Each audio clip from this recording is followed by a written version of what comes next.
Shortly before noon on July 25, 1944, a low metallic drone began to vibrate the warm summer air over the hedgerows of Normandy. It was not the sound of a single aircraft. It was not the sound of 100. It was the sound of nearly 1,500 heavy bombers flying in formation toward a strip of French farmland, roughly 7,000 yards long and 2,500 yards deep.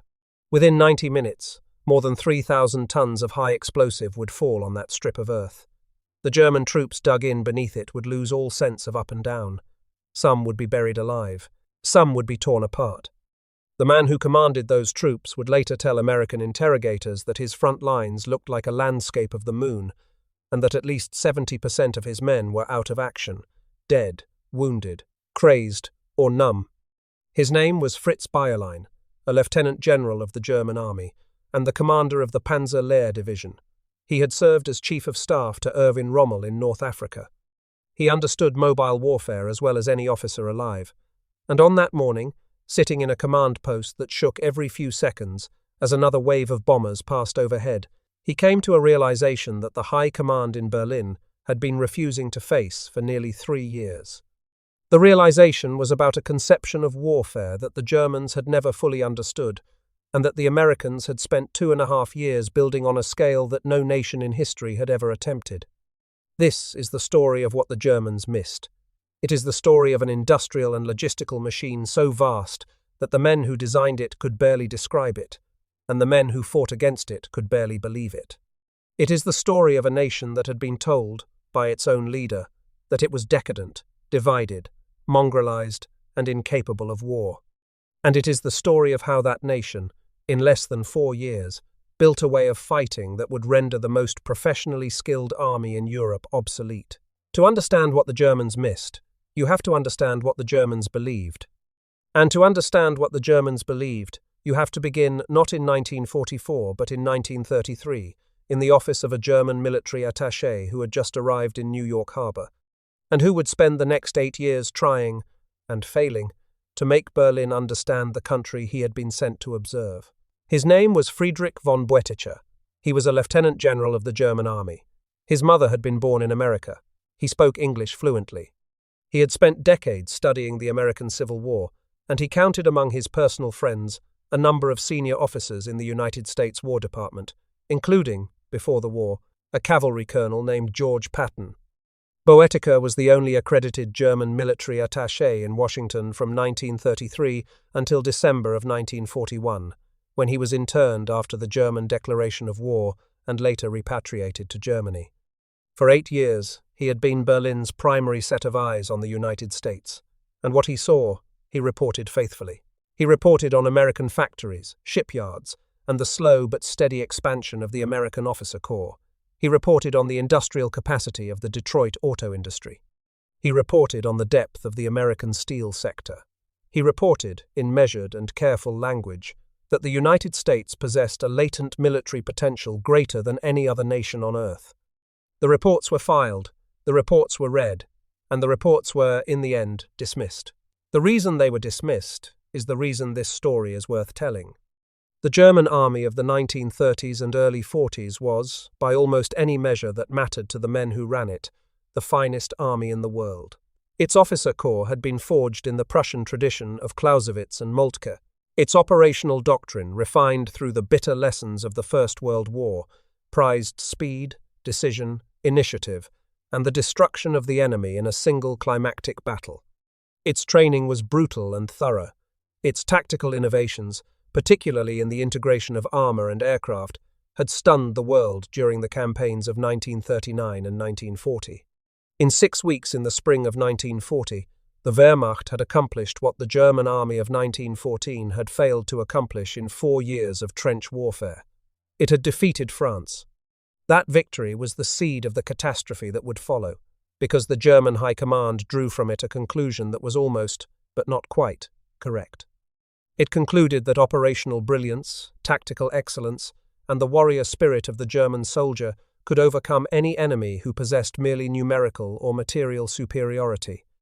It concluded that wars were won by armies, not by economies. It concluded that the side with better generals, better doctrine, and better men would always defeat the side with bigger factories.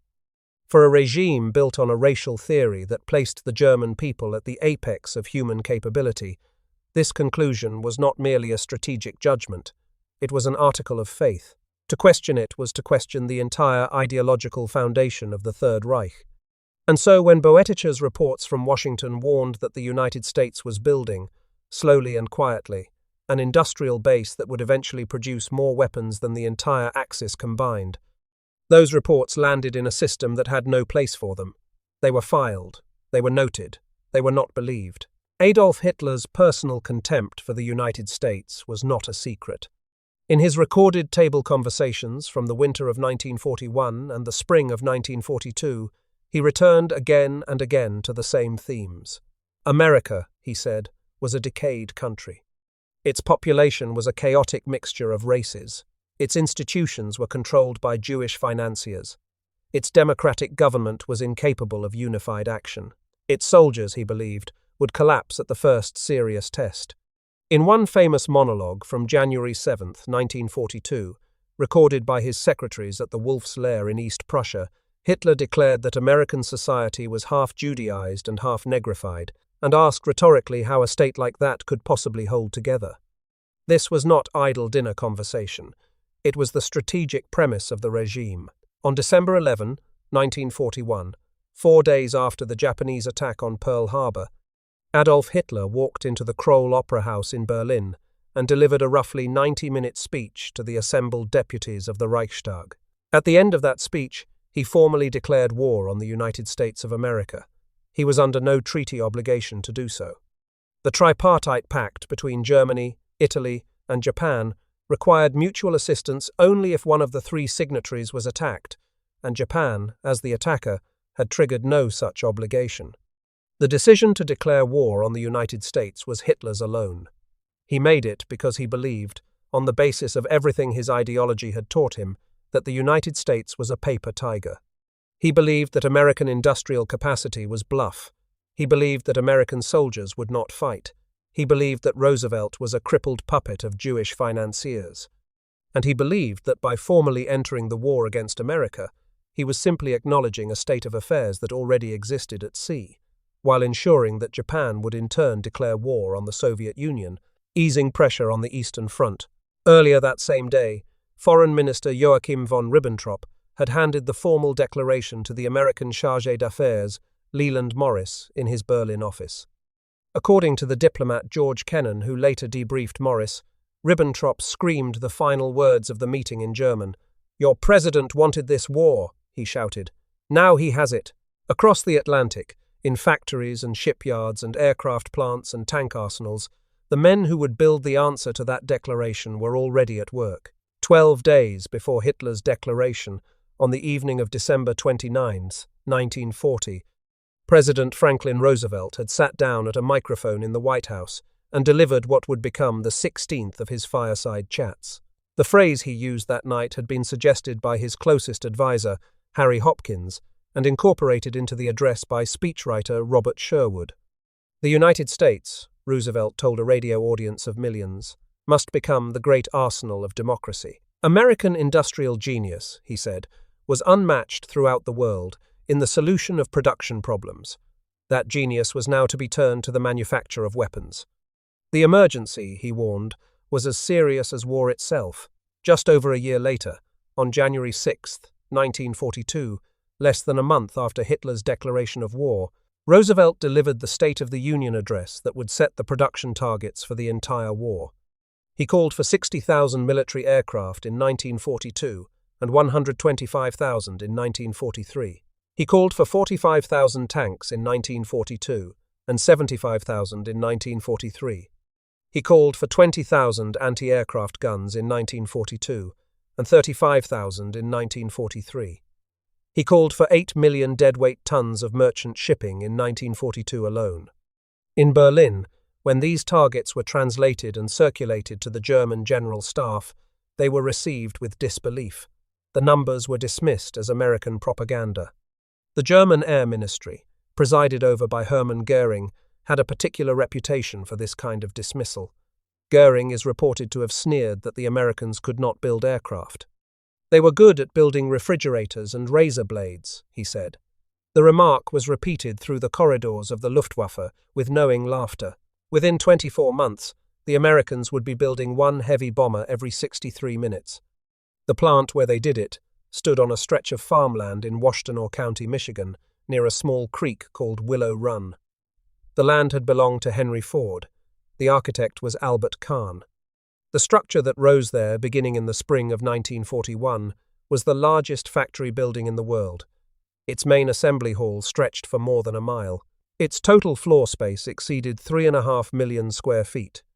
At peak production, it employed 42,000 workers, drawn from across the rural Midwest and the segregated South, including thousands of women who had never held a factory job before, and thousands of African-American workers whose access to industrial employment had been guaranteed by an executive order signed in 1941 after the labor leader, A. Philip Randolph, threatened a march on Washington. The plant produced the B-24 Liberator, a 4-engine heavy bomber.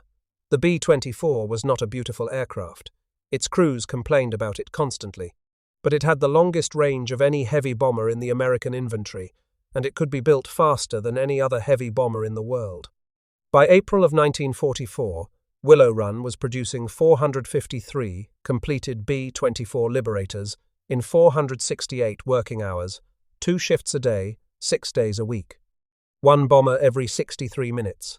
By 1945, the plant was producing 70% of all B-24s built in the United States. Over its lifetime, Willow Run alone built nearly 9,000 of them. Across all American plants, more than 18,000 B-24s were produced. The man who had conceived the plant was Charles Sorensen, vice president of production at Ford. In January of 1941, Sorensen had visited the Consolidated Aircraft Company in San Diego, California, and watched their workers assemble B-24s by hand, one airframe at a time. That night, in his San Diego hotel room, Sorensen had sketched the layout of a moving assembly line for heavy bombers. The principle was the principle that Henry Ford had pioneered for automobiles a generation earlier.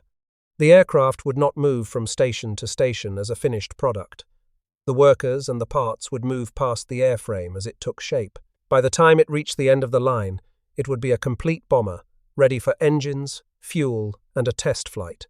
Sorensen's sketch became the blueprint for Willow Run, and Willow Run became the template for what the Germans had no real word for, because no comparable factory existed anywhere in the Reich.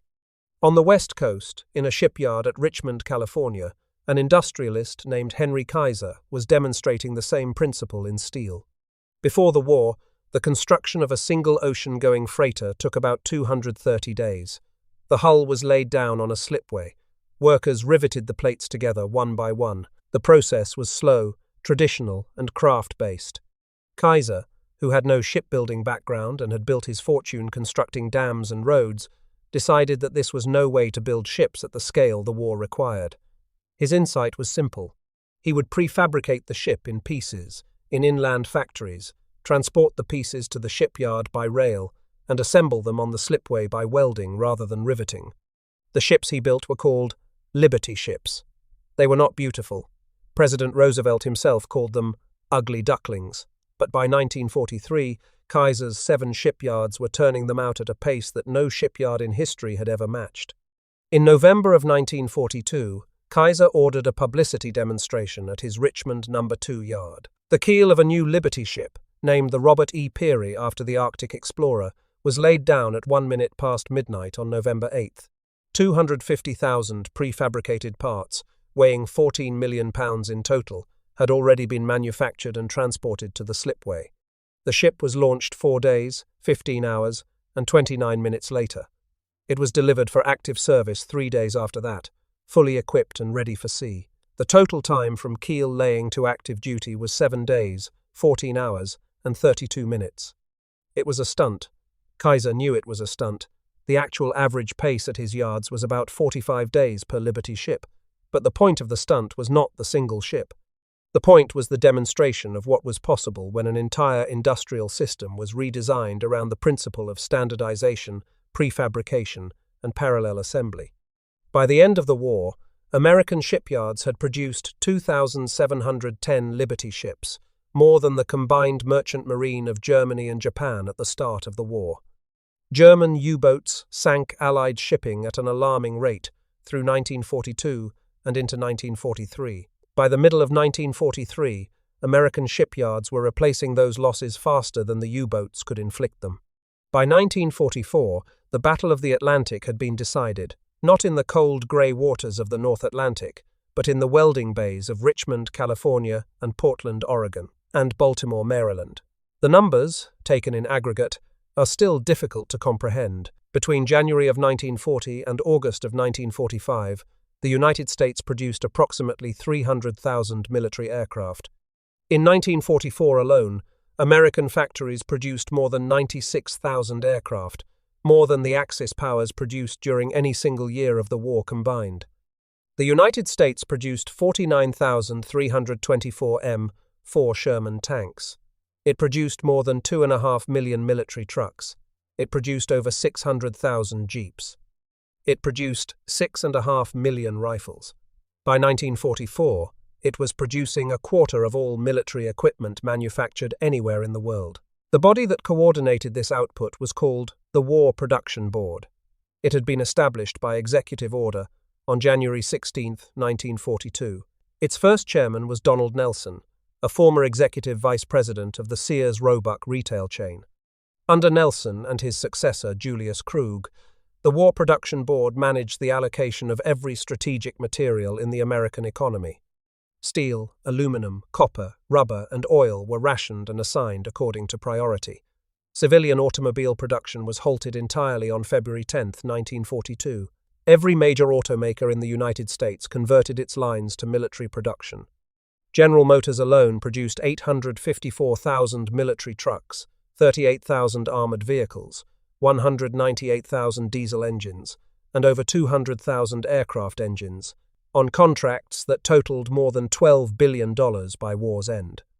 In parallel, a separate organization called the Office of Scientific Research and Development, established by executive order in June of 1941 and led by the engineer Vannevar Bush, coordinated the application of American science to the war.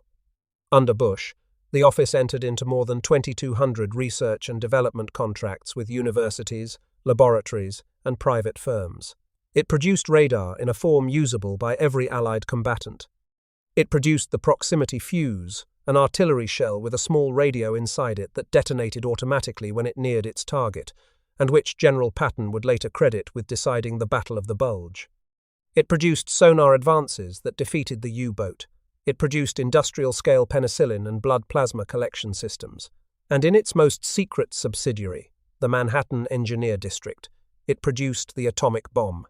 Standing alongside the War Production Board and the Office of Scientific Research and Development was the program known as Lend-Lease, signed into law on March 11, 1941.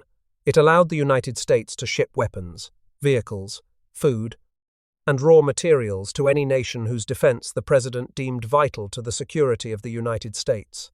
By the end of the war, Lend-Lease had delivered $50.1 billion in goods.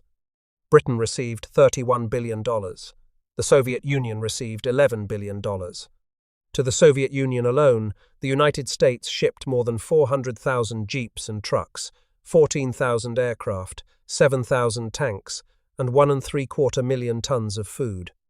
At the Tehran Conference in November of 1943, Stalin raised his glass and said, in front of Roosevelt and Churchill, that the United States was the land of machines. Without those machines, he said, the Allies could never have won the war. While American factories ran 24 hours a day, American training camps did the same. The American military in 1939 had numbered fewer than 334,000 men in uniform, with the active army standing at about 174,000. By the summer of 1945, more than 12 million Americans were serving in uniform, and more than 16 million had served at some point during the war. They had been trained on a standardized curriculum, by a standardized officer corps, on standardized weapons, in a system designed by Lieutenant General Leslie McNair, the commanding general of Army Ground Forces. McNair's training pipeline produced infantry, armor, artillery, and engineers in interchangeable formations, all of whom could be moved between divisions, theatres, and missions without retraining.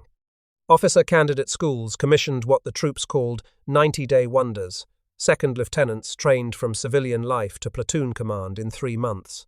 By the end of the war, more than 100,000 officers had passed through the OCS system. This was the standardized way of war. It was a system in which the soldier, the truck, the tank, the aircraft, the artillery shell, the boot, the ration, and the bandage were all interchangeable parts of a single industrial machine. A Sherman tank lost in Lorraine on a Tuesday could be replaced from a depot in Cherbourg by Friday. A B-24 bomber destroyed over Schweinfurt could be off the Willow Run line within hours of the loss being recorded.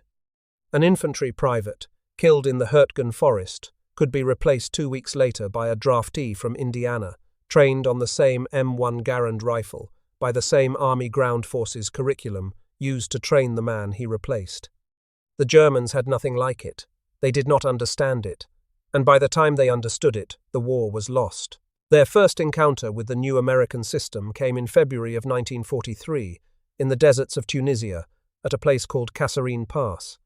On February 14, 1943, Field Marshal Erwin Rommel launched a counterattack against the Anglo-American forces that had landed in North Africa under Operation Torch the previous November. Rommel's target was the inexperienced American Second Corps, commanded by Major General Lloyd Fredendall. The Americans had never fought a sustained battle against the Wehrmacht.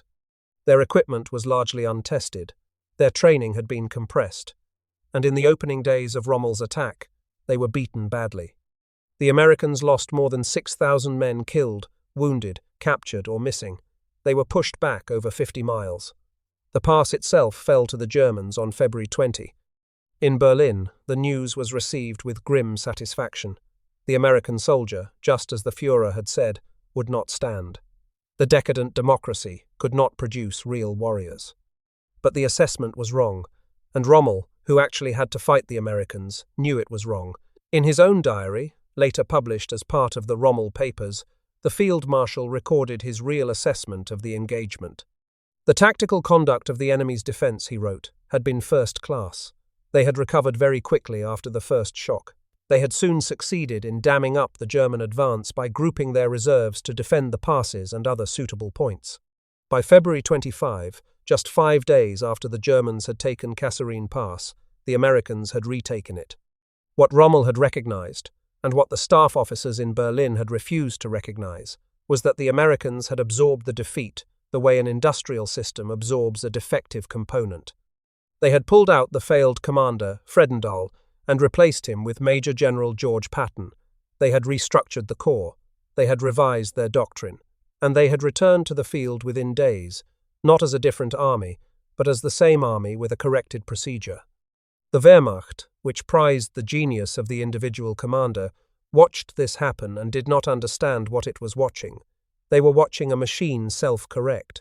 The same machine would arrive in Europe 18 months later, on a scale that would dwarf anything seen in the desert. By the early summer of 1944, the American industrial mobilization had reached its full stride. American factories were producing 1.5 times as many tanks as Germany, 4 times as many aircraft, and a volume of trucks and ammunition that exceeded the combined production of every other belligerent in the war. On June 6, 1944, the largest amphibious assault force in human history landed on 5 beaches in Normandy.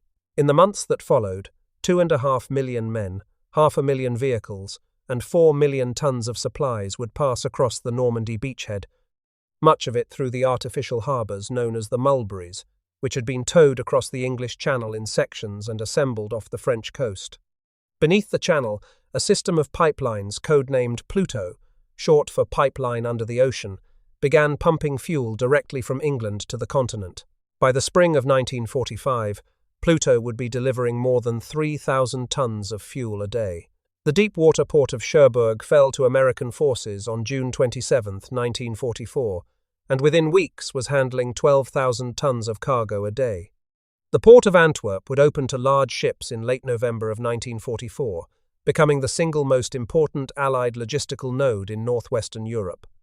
And then, on the morning of July 25, 1944, the largest tactical air operation in the history of warfare began. The operation had a code name, It was called Cobra. Its purpose was to break the German line at Saint-Lô in western Normandy, and to allow the American First Army under General Omar Bradley to break out of the hedgerow country and into the open ground beyond. The plan, devised by Bradley and his staff, called for the American 8th and 9th Air Forces to lay down a carpet of bombs along a corridor roughly 7,000 yards long and 2,500 yards deep. Behind the bombing, 3 American infantry divisions and 2 armored divisions would smash through the gap. At 9:38 in the morning of July 25, the first wave of fighter bombers crossed the Saint-Lô to Perrier's Road. Shortly afterward, the heavy bombers began their runs. Over the next 90 minutes, nearly 1,500 B-17s and B-24s dropped more than 3,000 tons of bombs. 380 medium bombers added another 1,000 tons. 550 fighter bombers contributed 200 more tons, plus the new incendiary fuel called napalm. Nearly 3,000 aircraft participated in the operation in total. The bombing was not perfect. A portion of one wave fell short on American positions. More than 100 American soldiers were killed by their own bombs that morning. Among the dead was Lieutenant General Leslie McNair, the architect of Army Ground Forces, who had come to France in part to serve as the notional commander of a fictitious 1st U.S. Army Group as part of the Allied deception plan, and who had walked forward to observe the bombing from a forward foxhole. McNair was the highest-ranking American officer killed in Europe during the war. On the German side of the line, the carpet bombing fell on the Panzerlehr division of General Fritz Bayerlein.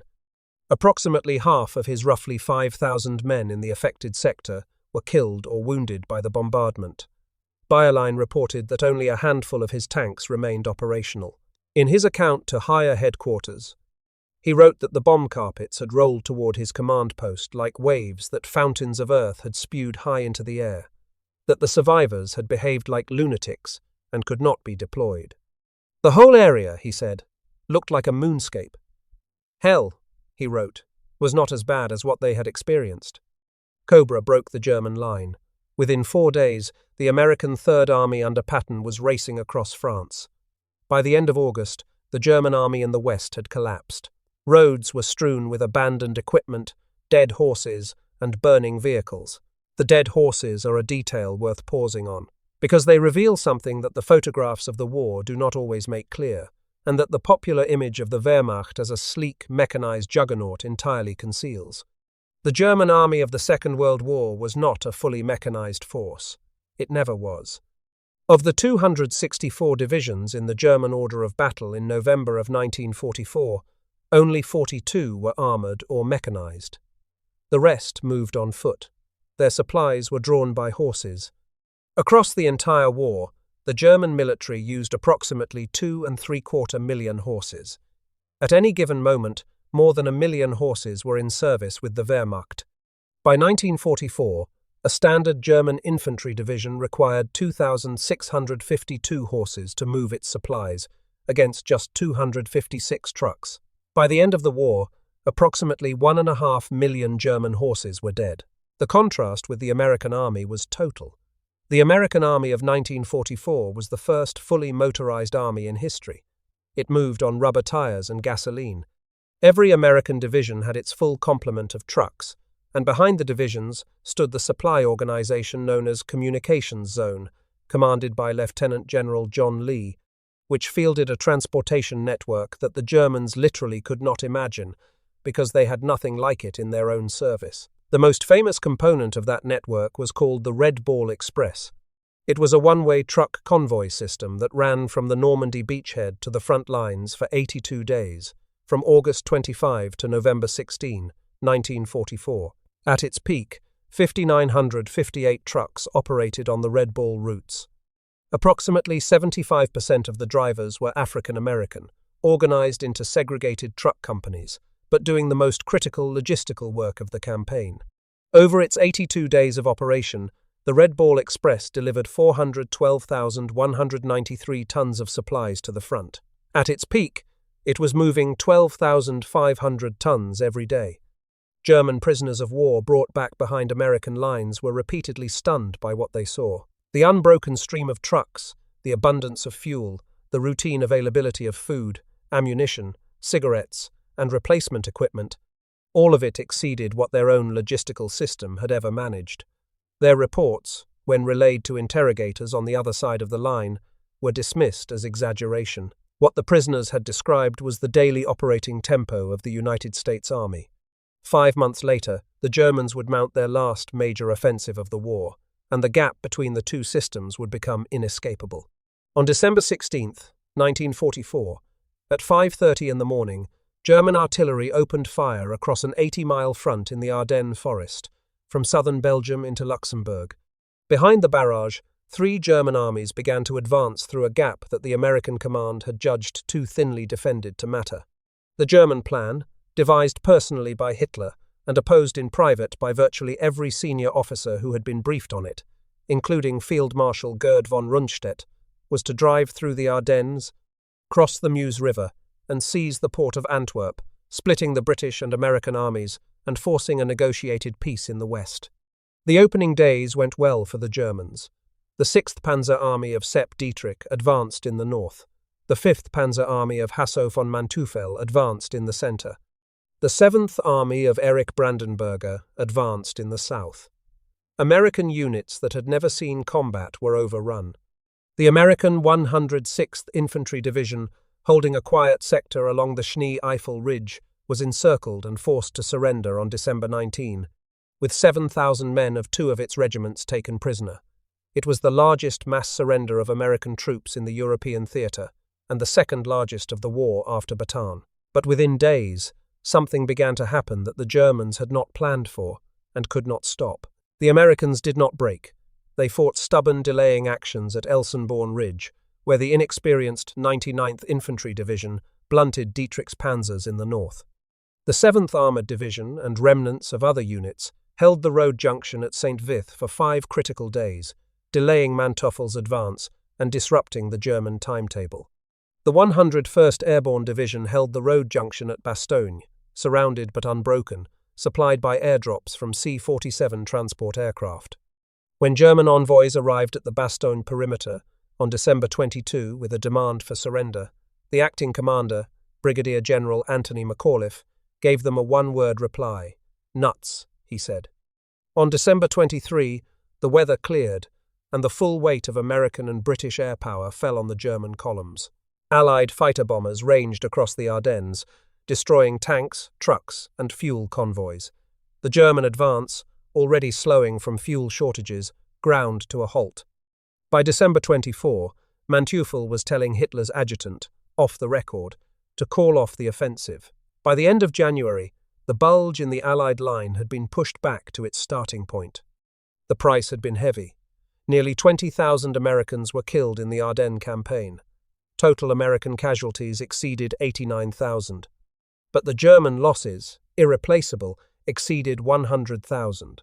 The Wehrmacht's last strategic reserve, the panzer divisions Hitler had hoarded for this offensive, was gone. The senior German commanders who had opposed the offensive in private, including Field Marshal Gerd von Rundstedt and Manteuffel himself, watched its predictable failure with a bitterness they did not bother to disguise in their post-war interviews. After the war, Manteuffel told American interviewers what he had concluded about the American army during those weeks. The operations of the American First Army, he said, had developed into a series of individual holding actions. He had expected, in his planning, to face an army that could be unbalanced by maneuver, surprised, outmaneuvered. What he had encountered instead was an army that did not need to maneuver brilliantly because it could absorb any blow and replace any loss. He had encountered the standardized way of war. The man who could have explained this to him, had he been willing to listen, was sitting in a prison cell in Nuremberg by the time Manteuffel gave his interviews. His name was Albert Speer. Speer had been, since February of 1942, the German Minister of Armaments and War Production. He had presided over what the post-war literature would call the German armaments miracle, the dramatic increase in German weapons production from 1942 through the autumn of 1944. He had been, by his own post-war account, the technocrat who had tried to rationalize a chaotic Nazi war economy. Modern historians, beginning with Adam Tooze in his 2006 study The Wages of Destruction, have largely demolished Speer's self-portrait. The German production increases of those years, Tooze and others have shown, were achieved on the backs of millions of slave laborers, drawn from concentration camps and from the conquered populations of Europe, working under conditions of starvation and brutality that killed tens of thousands. Speer was complicit in these crimes and was sentenced at Nuremberg to 20 years in prison for the use of slave labor. But on one point, Speer was honest, and his testimony at his interrogation by the United States Strategic Bombing Survey at Glucksburg Castle in May of 1945 corroborates the consensus of every post-war historian who has studied the question. The Germans, Speer told his American interrogators, had been overwhelmed not by Allied tactics or Allied generalship, but by Allied production. In particular, Speer pointed to the systematic American bombing of German oil facilities, which had begun in earnest in the spring of 1944. The enemy, he had told Hitler at the time, had struck Germany at one of its weakest points. If the Allies persisted, Speer had warned, Germany would soon have no fuel production worth mentioning. By the autumn of 1944, German tanks, aircraft, and trucks were sitting idle for lack of fuel.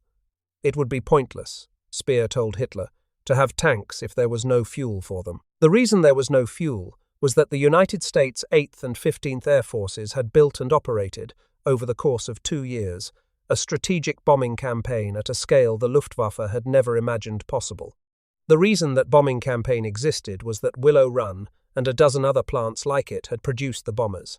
The reason the bombers could fly the missions was that American refineries had produced the high-octane aviation fuel. The reason the bombers had escorts was that other American factories had built 15,586 P-51 Mustangs, the long-range fighters that could accompany the bombers all the way to Berlin and back.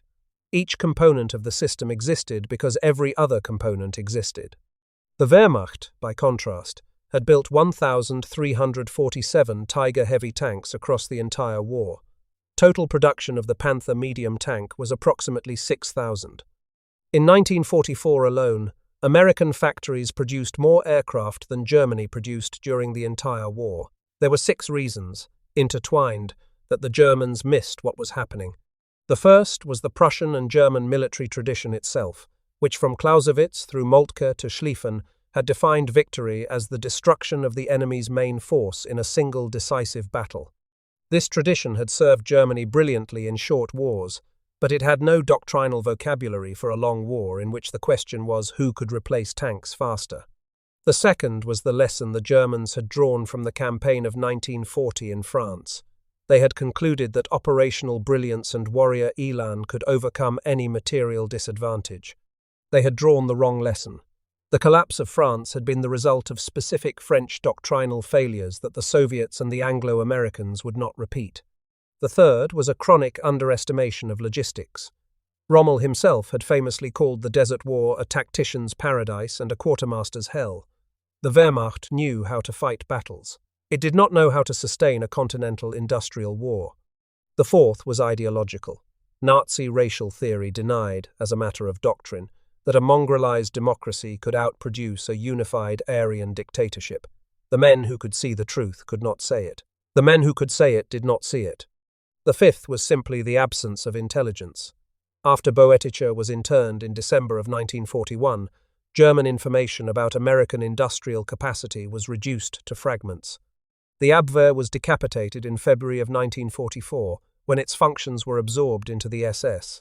German intelligence on the United States during the war was the worst of any major belligerent's intelligence on a major adversary. The sixth was Hitler himself, and his obsession with what the regime called wonder weapons. The V-1 cruise missile, the V-2 ballistic missile, the Me-262 jet fighter, the Tiger-2 heavy tank, and the Maus super heavy tank consumed steel, alloys, slave labor, and engineering talent that could have gone into proven systems. The V-2 program alone employed more than 60,000 slave laborers at the Mittelwerk underground factory, killed several thousand people in attacks on London, Antwerp, and other targets, and killed more than 20,000 of the slave laborers who built it. Speer himself came to believe, after the war, that the resources spent on the V-2 could have produced thousands of fighter aircraft instead. Behind all 6 of these reasons was a single, deeper conceptual blindness. The Germans had thought of war as a contest between armies. The Americans had thought of war as a system that included factories, ports, ships, depots, replacement training centers, and line units, each component standardized so that any part could substitute for any other. The American army had not won the war by being better than the German army at fighting. It had won the war by making the question of who was better at fighting irrelevant. The American system did not require its individual soldiers to be better than the Germans. It required them only to keep showing up, in numbers and with equipment, faster than the Germans could kill them. When the war ended in May of 1945 in Europe, and in August of 1945 in the Pacific, the United States had produced approximately 40% of all military equipment manufactured anywhere in the world during the conflict. It had built the largest navy ever assembled. It had built the largest air force ever assembled. It had built the largest and best supplied army ever assembled by any democracy in history. American civilians during the war had eaten more meat per capita than they had before the war. The American economy had grown. The standardized way of war did not end in 1945.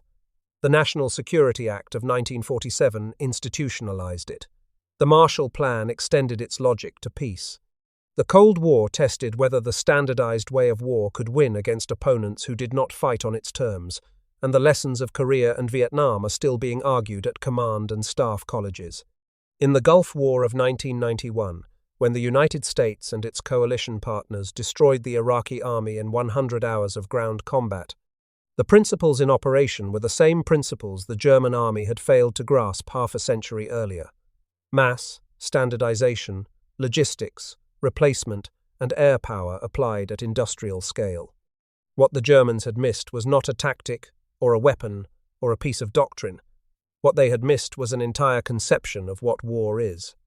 The Wehrmacht had believed, with the conviction of generations, that war was a contest of warriors. The Americans had built, over 4 years, a war that was a contest of systems. By the time the warriors of the Wehrmacht understood that they were fighting a system rather than an army, the system had already consumed their cities, their factories, their oil refineries, and their hopes. The men who had built that system did not call themselves warriors. They were industrialists, scientists, engineers, accountants, transport managers, and assembly line workers. They were Donald Nelson of Sears Roebuck. They were Henry Kaiser of Richmond, California. They were Charles Sorensen of Ford. They were Vannevar Bush of MIT. They were the women on the Willow Run line, the African-American truck drivers of the Red Ball Express, the welders at the Kaiser Yards, and the draftees from Indiana who learned to fire a rifle from the same manual used to train the men they replaced. They did not look like the warriors of the German imagination, and that was precisely the point. The Battle of Kasserine Pass, the carpet bombing at Cobra, the Red Ball Express, and the failed German offensive in the Ardennes are now taught at every senior American military school as case studies. Mellenthin's memoir, Panzer Battles, written by a German general who served on the Eastern and Western fronts and was captured by American forces in May of 1945, sat on General Norman Schwarzkopf's desk during the planning for Desert Storm. The German military memoirs became, paradoxically, the textbook from which the post-war American army learned how to fight at the operational level, while the American army's own greatest contribution, the standardized industrial and logistical system, was something the Germans had inadvertently helped teach by losing to it. The National World War II Museum stands today in New Orleans, Louisiana. The Henry Ford Museum in Dearborn, Michigan, preserves the memory of Willow Run. The Rosie the Riveter and World War II Homefront National Historical Park at the Kaiser Shipyards in Richmond, California, preserves the SS Red Oak Victory, one of the last surviving Victory-class cargo ships. The Quartermaster Museum at Fort Gregg Adams in Virginia, formerly Fort Lee, holds the institutional memory of the Red Ball Express. Each of these places exists not to celebrate war, but to remember what was built and what was learned, and at what cost. The cost included the more than 400,000 American military dead of the war, the millions of slave laborers who died building the German weapons that the American system eventually destroyed, the estimated 27 million Soviet dead, military and civilian, who bore the largest share of the killing in Europe, and the millions of other civilians who perished in the bombings, the camps, the famines, and the scorched lands. There is no glory in an assembly line, no romance in a replacement depot, No song to sing about a draftee from Indiana riding a transport ship across the Atlantic toward a war that had already been decided in the welding bays of Richmond and the bomber hall of Willow Run. The men who fought on the American side often understood this only dimly. They knew they had abundant supplies, abundant vehicles, and abundant air cover.